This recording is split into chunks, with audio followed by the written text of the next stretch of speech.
Olá, eu sou Adriana Oliveira, em mais um Processo Civil Descomplicado, e no nosso encontro de hoje vamos falar um pouquinho de audiência de instrução e julgamento.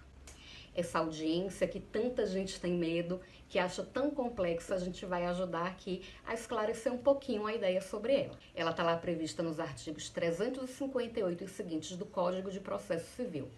Essa audiência é um ato formal e solene, através do qual vão ser produzidas as provas orais do processo. Nada além disso. Então, é nesse processo que vão ser ouvidas as partes, que vão ser colhidos os seus depoimentos e também que vai ocorrer a oitiva das testemunhas. A audiência de instrução e julgamento inicia com a abertura da mesma pelo magistrado, que em seguida apregoa as partes. O que quer dizer isso? Vê quem está presente, chama pelo nome das partes para saber quem está presente. Logo em seguida, o juiz tenta a primeira tentativa de conciliação. O CPC traz isso muito forte, né? A questão de conciliar, a questão de resolver as coisas através da composição. Então, o juiz inicia a audiência perguntando: existe possibilidade de conciliação?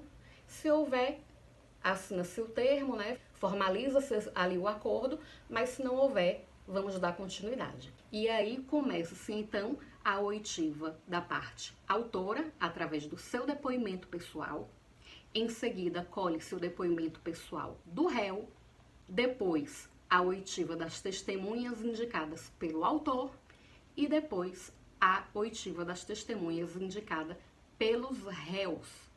Mas antes disso, se houver perito ou assistente para ser ouvido, eles vão ser ouvidos antes de todos, inclusive antes das partes.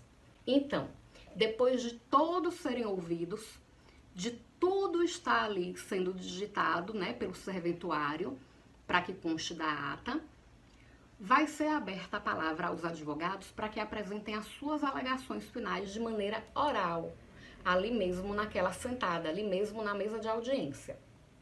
A depender da complexidade da causa, não dá para fazer ali. A depender do número de volumes que o processo tenha, da complexidade da causa, o juiz, então, opta que essas alegações finais das partes sejam apresentadas por seus advogados de forma escrita, através de uma peça que nós chamamos de memoriais. E para isso eles terão um prazo de 15 dias para apresentar. Se as alegações elas são feitas de forma oral, o juiz ele deve sentenciar em mesa ou então ele vai sentenciar em seguida. E aí é uma coisa que eu quero falar, uma dúvida que muita gente tem. Juiz tem prazo para dar sentença? Tem sim.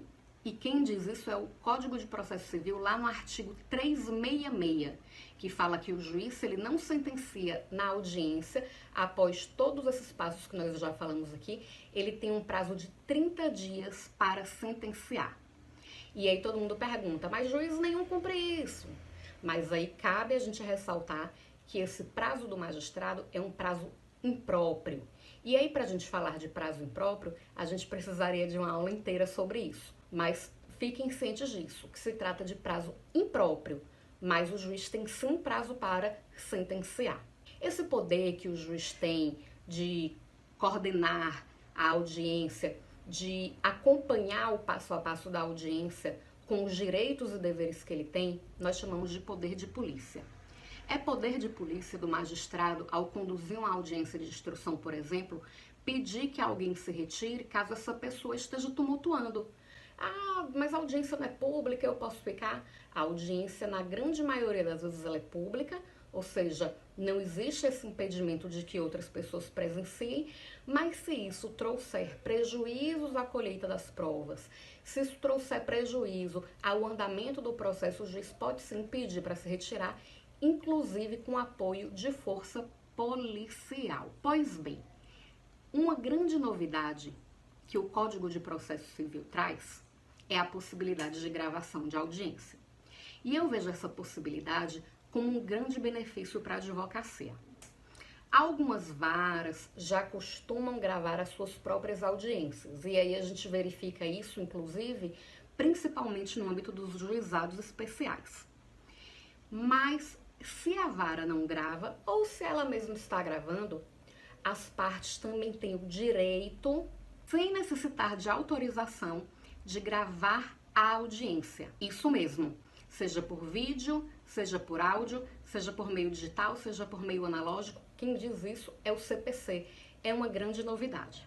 E por que eu digo que isso é benéfico à advocacia? Porque é dever do juiz registrar na ata de audiência todos os requerimentos feitos pelas partes com exatidão. Mas a gente sabe que na prática isso pode não acontecer e criar um mal-estar, o advogado ter a palavra cerceada durante a audiência e isso acarretar algum prejuízo para as partes. Se isso acontece ou não acontece, se os advogados querem se prevenir, eles podem sim gravar a audiência.